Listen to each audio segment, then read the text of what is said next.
با مقصد پیشگیری بیماری کرونا کووید 19 در ناحیه واسه چورابینی‌های پیشگیری کننده بیماری ادامه دارند. یکی از این تدبیرها گذراندن واکسن میباشد که این چورابینی در همه مرکزهای سلامتی و بنگاه‌های طبی ناحیه واسه متشکلانه براه مانده شدند.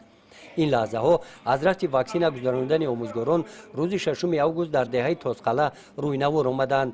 این طبقه زیایی کشور برای محافظت خود و اطرافیان از بیماری کرونا این تدبیر حکومت کشور را سری وقتی می شمارند. واکسینизация برای سلامتی برای مطابق شوی ارگانیسم باشد، چونکی همین واکسن آدم را با مقابل همین کسلی مطابق میکند.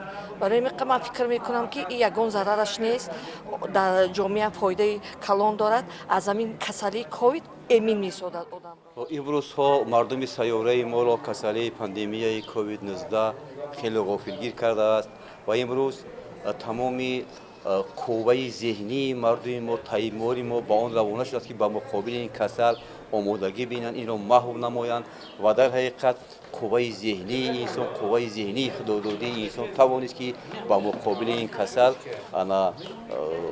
دارو دوا آماده نماید.